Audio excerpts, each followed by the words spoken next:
This podcast is brought to you by Dragon Shield. Use code PLAYTOWIN5 at the affiliate link below for 5% off to help support the show. Welcome to the Play to Win podcast, where we talk about winning in cEDH. I'm Cam. I'm Dylan. And this week, we got a whole lot of different things to talk about. We have a bunch of different topics that were submitted by some of our $100 patrons, and we also have to talk about some of the really awesome upgrades and complaints that we have about some of these new secret lairs that are coming out too. Yes, we do. I have a gripe. I have a bone to pick, if you will. Yeah, with this is one of not these secret typically lairs. something that we do. We don't normally come on this podcast to complain about Magic. I don't want to be negative basically ever, but about this, I feel like I must speak it to. I have to speak it out. Yeah, do you want to just get that out of the way? Let's just get it out of the way. I have to put up in front of me so that I remember everything I'm talking about here. Okay, so the Jurassic World Life Breaks Free Foil Edition. I think. The Secret Lair 10 Jurassic World Life Breaks Free. The dinosaurs are all wrong. They're not right. They're not what they were before, and I don't like it.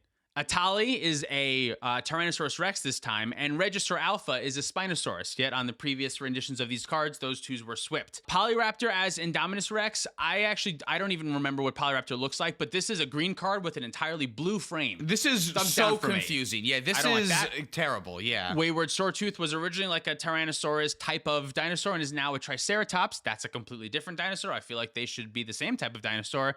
And Rampaging Ferocity as a Velociraptor. I think that's the only one that one's actually okay. That one kind of at least makes sense. But the big issues here with Atali being portrayed as the completely different type of dinosaur, and I think it's just a slap in the face only because there is a Spinosaurus in the same set. Right. Now, I didn't see any of the newer Jurassic Park movies featuring Chris Pratt. Yeah. Is there like a bad Spinosaurus in that movie? There's a bad dinosaur. There is a Spinosaurus in one of the movies, but I think it's like the third from the original. You have to double check me on that one, but I'm pretty sure the third of the original had a big old spine. Out of the Jurassic Park new ones, the bad guys are like these weird...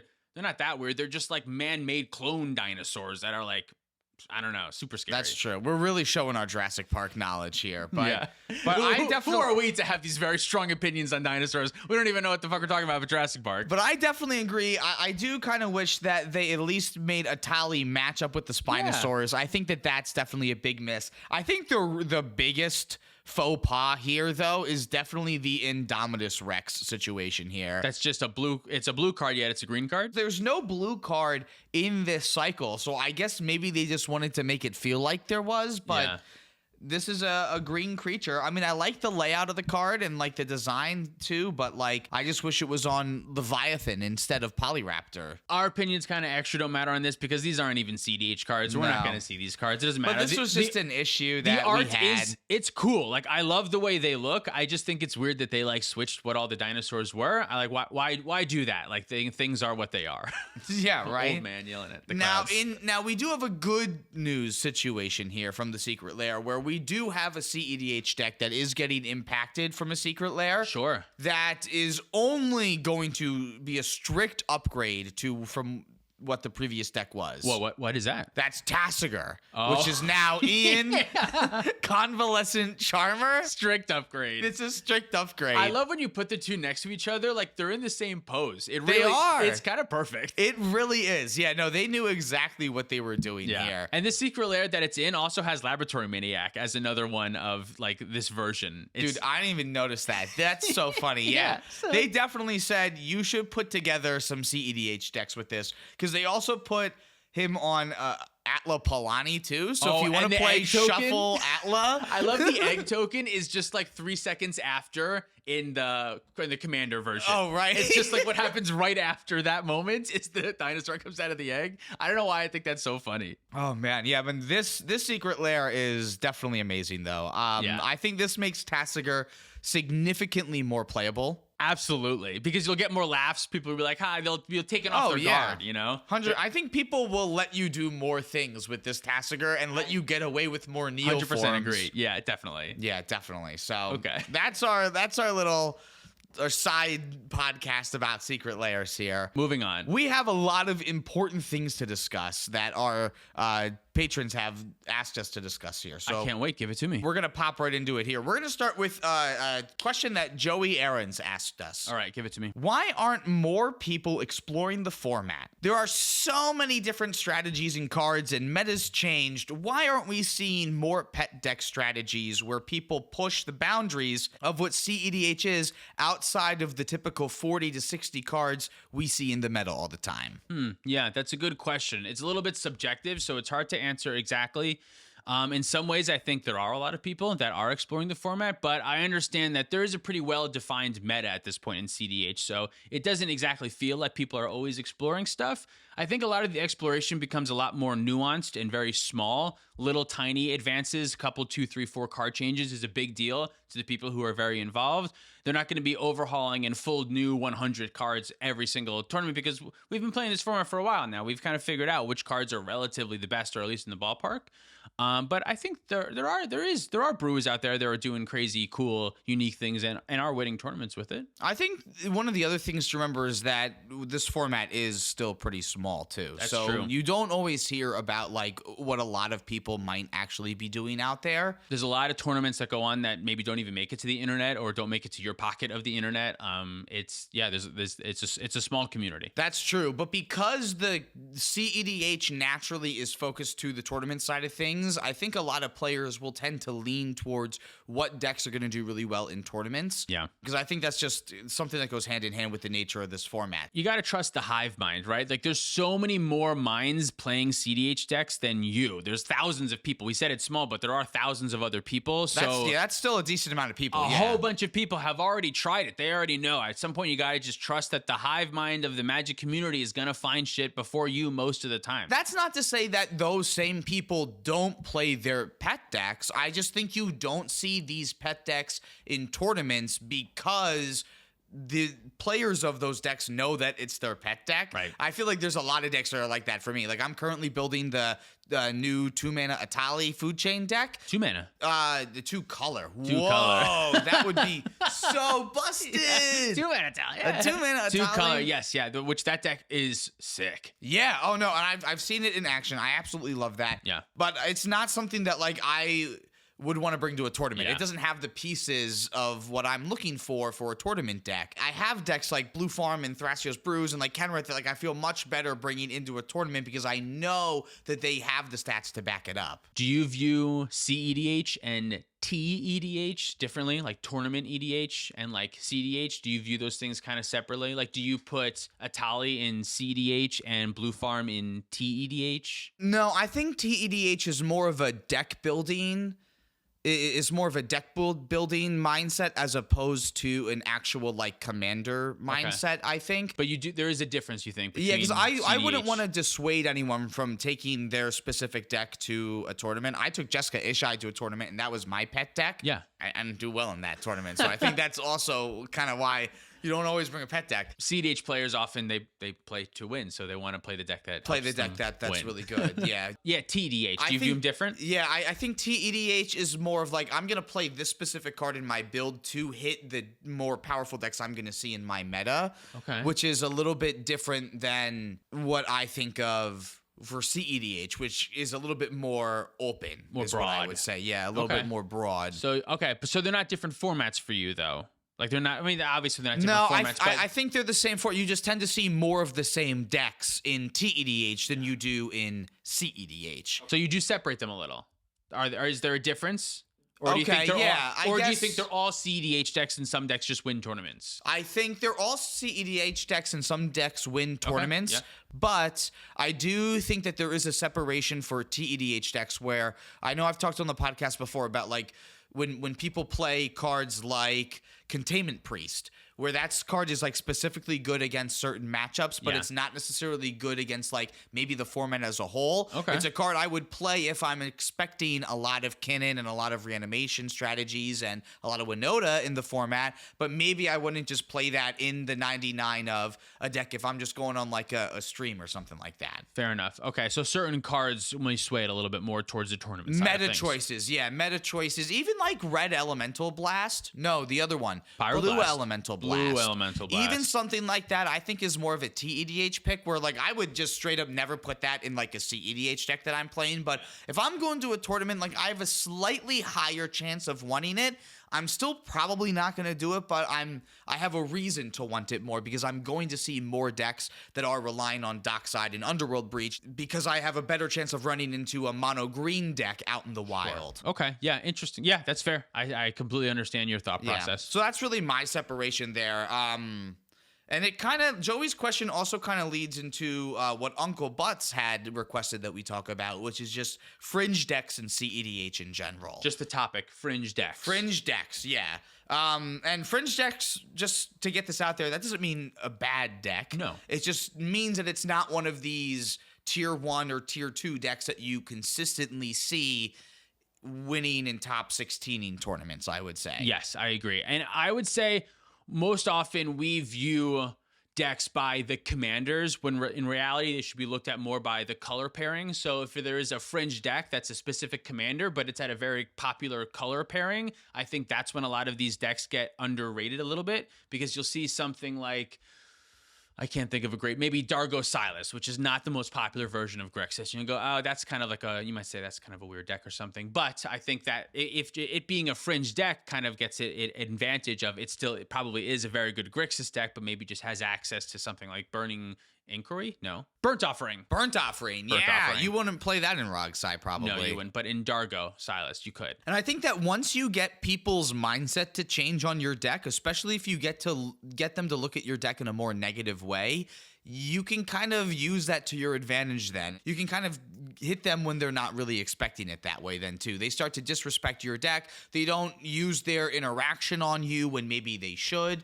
Instead, maybe they use like Chain of Vapor on someone else's Rhystic Study when normally maybe you wouldn't do that and you would hold it up for someone's win condition. But if they don't know what you're doing, or if they have more disrespect for what you're doing versus what Rogsai's doing with the Rhystic Study, there's a lot of, it's all about your opponents and playing against their mindset. There definitely is an advantage to playing a fringe deck, I think, is kind of what you're saying, if you know how to play the deck well, because people will underrate it. They'll think that you're playing something not as good than maybe you are. So I think fringe has a lot of value. At the same time, I personally, like we were just talking about, going to a tournament, I'm not the player that's going to bring a fringe deck. That's just not me. That's not who I am as a player. I always want to play one of the best decks. That's just how I enjoy Magic and card games. Is I like to look at the meta. I like to pick one of the decks that is the best deck. I build my own version of it, maybe make a tweak or two, maybe not, maybe trust a good builder and just play that because I enjoy playing the best, strongest strategy in the game. Like that's the part that I enjoy, is the gameplay, much more for me than like the building of a creative deck. That part is less interesting to me. I 100% agree with you, but that doesn't mean that I won't do that when I'm just like building decks for the channel. Definitely. Or just building decks in my spare time even. Yeah, but if I'm going to a tournament, that's completely different. I want to make sure I have blue. Yeah. I want to make sure I have white. Oh, yeah. And I want to make sure I have black in my deck at least. And that's where I start to feel comfortable. Interesting. You said Esper colors, not Grixis colors. Well, red is also very nice to have. And if I'm being honest, I kind of also like having Veil of Summer and access to. So you like Kenrith a lot. You've been enjoying Kenrith, is what you're saying. It's been very nice. Yeah. Yes, I love Kenrith. 5 color is really good. Getting access to everything. You might as well, right? Yeah. That's just a great place to be. But that's not to say that like I don't like playing more fringe decks in other scenarios, right? Sure. Like tournament EDH is not the only kind of cEDH that there is. Most of this cEDH that I play is not in tournaments. So yeah, that's true. And it's also not testing for tournaments either. So there's a lot of opportunities that I have to play more fringe cEDH decks, and I absolutely love those opportunities too. Even for me, not so much that. I guess Timnatana right now could be. Is that a fringe deck at this point? Is Bloodpot a fringe deck now? It hasn't been. I don't know. Its conversion rate is really good in tournaments. It just doesn't see as much play. I guess this brings up the question, like, what even is a fringe deck? Like, what's the line between it's very cEDH and fringe cEDH? I don't know. I mean, to me, Bloodpod would not be fringe because it has fucking Tymna in the command zone. Like, how can a Tymna deck? But that's like, if you had Tymna and the horse, I would say that's probably a fringe deck. So it's not really, it can't just be carried by one. No, I think like reputation has something to do with it too, right? Yeah. Like Bloodpod has been an established strategy for years. Yes. Thrasios Tymna has been an established I just said the phrase. Established strategy. For years. Established strategy. Established strategy. Established strategy. Established strategy. But those two decks are decks that you probably someone could make an argument for that they're fringe decks at this point because they don't top as many tournaments as they once did. Because what is the line? To me, the line is if you're not tier 1 or you're tier 2, you're fringe. Yeah, sure. But and what line is that line of tier? Yeah, what is tier 1? What is tier 2? Like, it shifts a lot depending on what players are out there testing out which decks and playing which decks, and it depends on what just got printed, and there's a lot of recency bias, and not only does it depend on all of those different things, but we don't even have a number really for like is there like a certain amount of decks, like if you didn't make enough top 16s you're fringe, if you're fringe after that? There's a couple of other things that I might consider fringe then too, like some things that I know are fringe might be like new commanders that have yet to proven themselves, like a card that's recently been printed, it has like slight upside to it being in the command zone, but like it also has a weird clause like it has to attack or it has to tap, and it's like not conventionally gonna be as good as playing a partner parrying, but it does add some sort of benefit to being in the command zone. Yeah, okay. Something like that to me, until it's established, is I would consider in that fringe category maybe. I was going to say another one that I kind of view as fringes. I kind of view them in chunks of win conditions. So for me, Thassa's Oracle and Underworld Breach, this is kind of one section of the format. Birthing Pod is another section of the format. Efficient one-card combos like Najeela and Tivit, this is another corner of the format. These are like the three main areas. Is there another main win condition that I'm not really thinking of? Probably, but it's all I subcategories of that. Kiki-Jiki is in Birthing Pod, so Winota is in that same ballpark for me. If you're outside of one of those three strategies, that's when I think of it more as like a fringe thing. A fringe thing, even though Kinnan kind of falls into maybe, but I don't view Kinnan as fringe. I don't view Kinnan as might fringe be an either, exception. Yeah. The other thing that I look for then is like older commanders that usually have not been thought to be cEDH because they don't provide one of the 5 things that we're looking for in the command zone. Yeah, okay. Or 2 of the 5 sure. things, Yeah. being a beater, a mana advantage engine, card advantage, a combo piece, and removal. Yes. You got to have 2 of those. Thank you for helping me fill in the rest of our chart. With our brains combined, we have one brain. We have one brain with together. That's something I think we need to get together, is that chart. Those 5 things. Okay, should be play to wins requirements for a cEDH commander. 2 of these 5. Pick 2 of the 5. Pick 2. And if you have 1 or less, 2, fringe. Adding more of them is free, as opposed to like you go to a restaurant where you add more toppings and it costs more. Not here. Nope, it's free. You can add more. You may do like. it. Yeah. So there's definitely a lot of upside to playing these fringe decks, but going to a tournament, I would still definitely feel much more comfortable just playing decks that I know, which tend to be more good decks. Moving on. Alan, but in lowercase, has a question. Give it to me. So for a while, they've been teaching some newer players and was wondering how we would approach this topic. Okay. What are some common things that come up that people don't seem to understand in cEDH? For me, the very first one is Wishclaw Talisman. Oh my God, yes. This is the first one without a doubt. Wishclaw Talisman instructs you that you are only allowed to activate it on your turn, not at sorcery speed. So you may do it in your upkeep. You may do it in response to something. It's just got to be on your turn. We get a lot of comments, I think, that think it is sorcery speed, which it is not. That's the first one that comes to mind. It doesn't. It will only be sorcery speed if it specifically said activated at sorcery speed, but you can do it at any time on your turn instead. It makes it absolutely busted, so you can use it in response to someone trying to stop your Thassa's Oracle win condition. I think of it normally as like, it's like it's your last counterspell. It's your 1 mana colorless counterspell where you go find a free counterspell at the end of the counter war. That's normally where I use it. Or to get a win condition piece. Oh, yeah. I mean, you can do anything you want with it, but that's how I use it more often than not. For some reason, that's what it is a lot. The times that I always remember us questioning what is going on in a game is normally when there's 2 replacement effects happening, or like 2 of the same creature that applies a replacement effect. Most of the time, it's the person who controls the affected card gets to choose which replacement effect is being affected. Like in the case of Rest in Peace and Dauthi Voidwalker, if there's a Dauthi Voidwalker and a Rest in Peace in play, the person whose card goes to the graveyard gets to choose which replacement effect is being affected. Interesting. Okay. So they can choose to put it under Rest in Peace so that the Dauthi Voidwalker player doesn't get it. Yeah, I'm just going to trust you on that one. I looked it up earlier, Sure. and it's in the notes here. Yeah, that's probably right. Who am I? I know 2 opposition agents are timestamped. Maybe that's because those are control effects. So I think the way that works is because the opposition agents are also have like some layering that's attached to it too. Oh, it's layers that are timestamped. It's the layers that are effects. timestamped. So what's happening with 2 opposition agents is that the person who has the most recent opposition, the second opposition agent that comes into play, they're the ones that get to control the card that is tutored for. Yeah. But it's still the player who owns the card. The owner of the card that's tutored for still gets to choose which replacement effect is being applied. However, this is the hilarious part. That player, though, is being controlled by the player whose opposition agent allowed them to tutor their deck.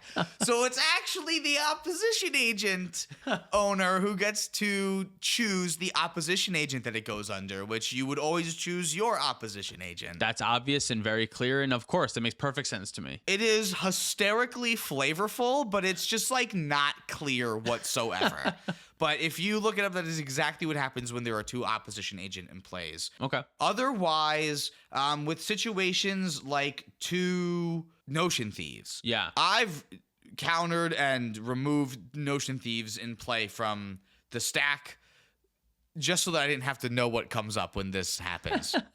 But if 2 or more players each control a Notion Thief and a player would draw a card other than the first one in their draw step, that player chooses one of the applicable Notion Thieves in play to apply. So they choose who gets your card. Yeah, so that's one of these 2 replacement effects that are affecting the same thing. The owner of the thing that has the replacement effect being affected is the person who gets to choose which replacement effect it goes under. Yes. Okay. That makes sense to me. Yeah. I mean, I don't think it should work that way, but who am I? You know, that's the way it works. Yeah, most of the time it works like that. Dalthy Voidwalk, nope.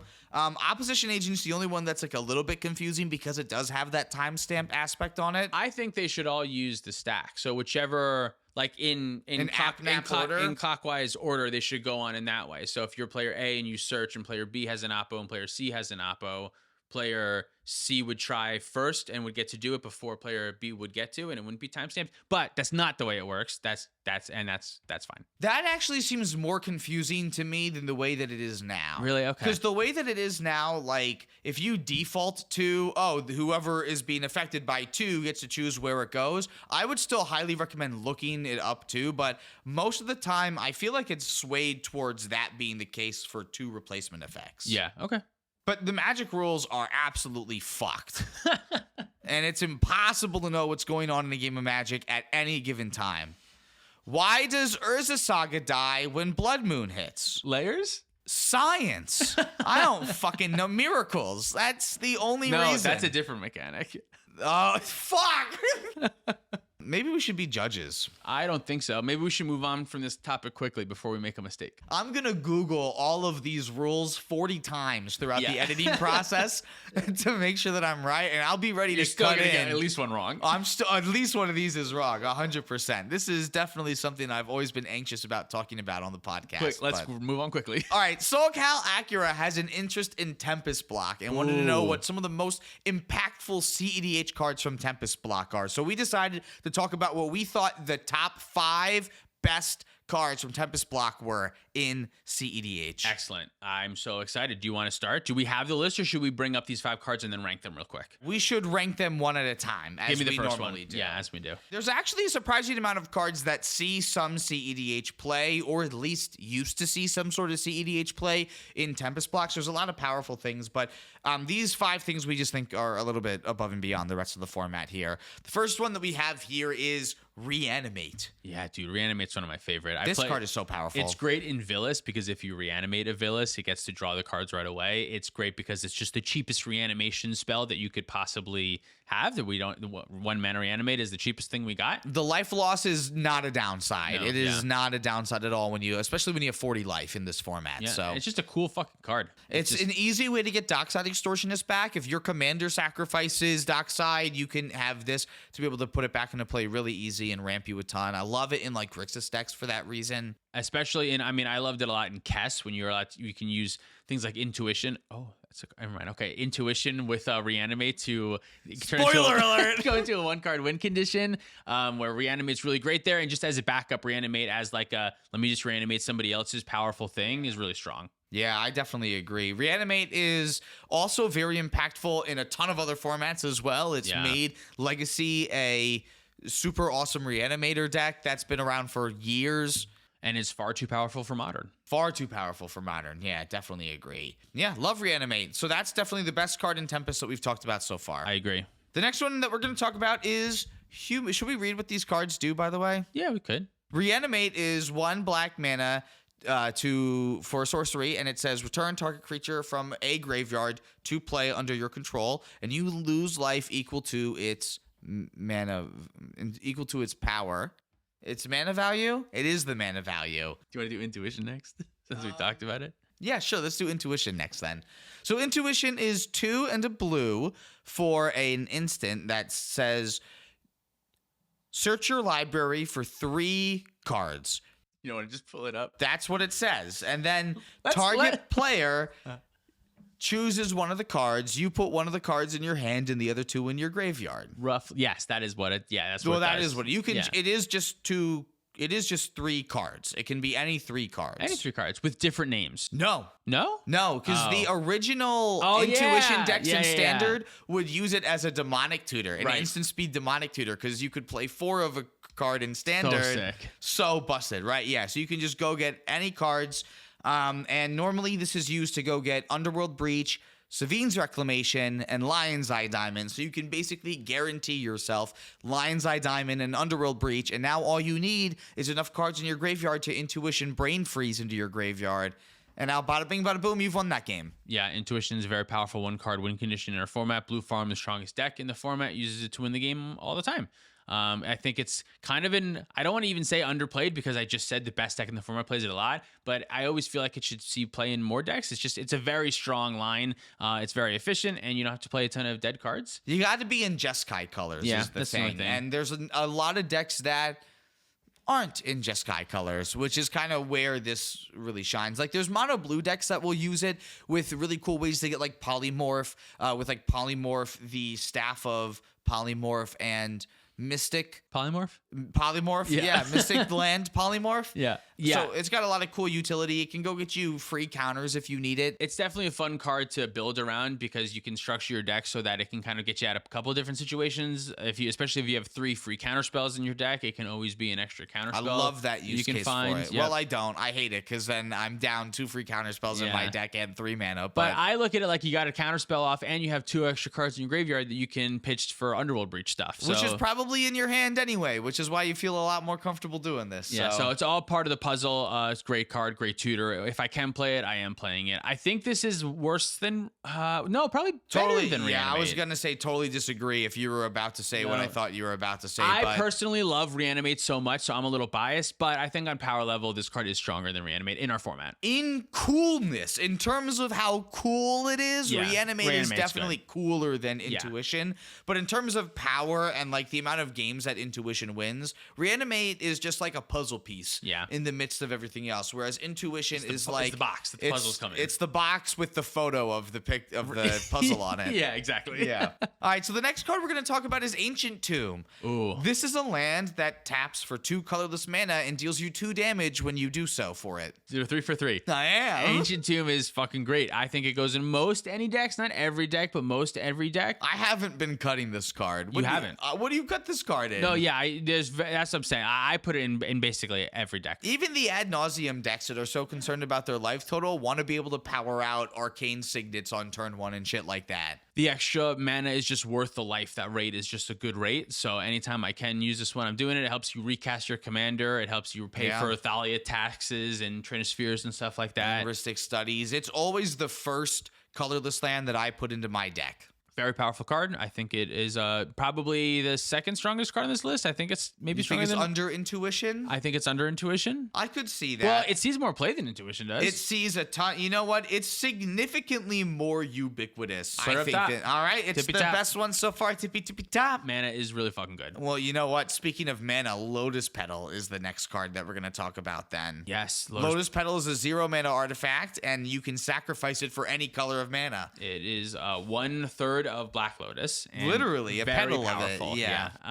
I think this card also goes in just about every deck. There are some slower stacks decks that maybe don't want to waste the card on the mana exactly. There's some collector oof decks that I see excluding this, Yeah. and there's even some collector oof decks that I see including this, because the power of being able to use it on your turn 1 to collector oof Very good. is still so high. This is very close to the power 4 of CDH, which Yeah. I've kind of view as Chromox, Mox Diamond, Soul Ring, and Mana Crypt that I think go in every deck. Lotus Petal for me is like that 5th one that goes in most decks. It hangs out right around Mana Vault. They're very, very strong. They're just not quite as powerful as some of the other ones, and since Lotus Petal isn't reusable. But Lotus Petal also has the pro of being very good with Underworld Breach. Like we were talking about with That's Intuition. true. Yeah, your budget LED is this Lotus Petal, so you need a ton more cards, but you can also use it to help churn through your deck. Yeah, absolutely. So yeah, it's a very powerful card. I think it's stronger than Ancient Tomb. I think it's probably stronger than Ancient Tomb. A free treasure as part of your 99 Yeah. is just absolutely insane. It's so funny. That's all it is. It's just one It treasure. literally is one treasure, but it's an abusable treasure Yeah. because a card. Yeah, it's a card. It's a card. And then the final card we're going to talk about is Humility. Yeah, what does this one do? This is a weird one. So this turns all creatures into 1/1s with no abilities. Yeah, that is kind of simple, but what it actually does when you say it like that. Oh, should I actually read? No, what it does? plays out so much more complicatedly. I feel like a lot of times. Oh yeah, it It's definitely just- does because it there's seems like an easy to understand card. It ends up being confusing. Very strong card. very strong card. Yeah, if you very could- few decks can abuse it. Is the issue. That's the thing. There's been Tevish Ishai decks that are able to really break parity on this because you cast it after Ishai's huge, and then you have one creature that's massive and no one can deal with it then. Plus Tevish, at the rate that you can pump out 1/1s now, Yeah. is just much faster than everybody else. So it really helps you overcome the board in the long game. Yeah, that is a very cool strategy. One that I don't want to say underexplored, but hasn't seen as much play in tournaments. But It's a fringe deck. It's a fringe deck. It's a fringe deck. That one's a fringe deck for sure. That's kind of where Humility sits. Is like the card is very powerful, but it's almost too powerful. There's nothing that can really. There's not many decks that can break parity on it. It's good That's the against thing, everything. yeah. Like if every deck could play it, they probably would, just Right. because of the impact that it has on Dockside Extortionist and Fastest Oracle win cons. And literally, the more that we're pushing towards a creature meta, the better Humility is going to get, because it's going to shut off all the other stacks pieces too. It's going to shut off Opposition Agent and Dranith, and now all of a sudden, Orcish Bowmaster. yes, oh, you can draw cards and cast your commander all of a sudden. Shit. Yeah, the only other deck that I ever see Humility in is like Shorikai. I played it there before, where you don't really care that you're not playing any creatures. You're just playing maybe just the one Tidespot Tyrant or Hullbreaker Horse, something like that, and you can just bounce your own Humility when it's time Dude, to do that. Humility seems like fucking awesome in that deck. And then you can also just do Icecrown Scepter loops still through the Yeah. Humility, because your commander isn't technically a creature No, anyway. it's an artifact. So- It's not a creature at that Yeah. time. Wow, that's fucking hysterical. But besides those two decks, I don't really see Humility much other places. I think I'm putting Humility at the bottom of our Yeah. list here, just because It's fringe. It's fringe, yeah. fringe. It's fringe. It's the most fringe out of all of these. Reanimate is normally like a 101st, 102nd card for me in a lot of decks, but Humility is normally like a 270th, 271st card for me. Reanimate, I normally only include when I'm playing a Reanimate strategy, when I have things like Villas and maybe a Razaketh in my deck or something like that. If I'm doing that, Reanimate's in. If I'm doing Kess with the Intuition line, Reanimate's in. Outside of that, as like just a card, doesn't work for me. No, yeah, I totally agree. So our top 5. Give it to me. Our bottom 1 is Humility. And number 4 is... Reanimate. At number 3, we have... Intuition. At number 2... Ancient Tomb. And number 1... Lotus Petal. Well, that was a great list. Excellent job, Cameron. Thank you for putting all these together. Thank you, everyone, for submitting your Patreon topic. And thanks for watching. If you'd like to support us directly, you can do so on Patreon, like our $100 patrons. Special thank you to Joey Aaron's Uncle Butts, Alan Button Lowercase, and SoulCal Acura for submitting your topics today. Thank you to Devlin, Mark Cirillo, Zachary Nelson, She Doesn't Even Go Here, Stormageddon, Luke Cook, AJ Albo-Saibi, Kylock, Demon of Rosgrees, Quadja A. Hamid, Lauren Connell, and Baby G-Bus. If you want to pick up any of our merch, you can do that at playtowinmtg.com. Thank you to Dragon Shield for supporting the show. Make sure you support the show by going down to the Dragon Shield affiliate link and using code PLAYTOWIN5 for 5% off your order. Follow us on TikTok, Twitter, and Instagram for more content. Thank you so much for watching or listening. See you next time. So long, Internet. Or listening. But I did it this time. $50 patrons. Andrew Thomas, Tyler's Heckin, Libel, Malcraft, Focus Lamia, Jabaha, Dalton Poti, Kedanis, Lutri's Dad, Mitchell Shepard, Justin Man, Solo, Pedro, Jacob Depp, Michael Ballou, Jan, Wild Fang, Thomas Bueno, and David Nelson. All right, let's do some warm-up exercises. All right. Let's do some warm-up exercises. Let's do some warm-up exercises. Let's do some warm-up exercises. Let's do some warm-up exercises. Let's do some warm-up exercises. Let's do some warm-up exercises. Let's do some warm-up exercises. Let's do some warm-up exercises. Let's do some warm-up exercises. Let's do some warm-up exercises. All right, we are clearly on the same wavelength.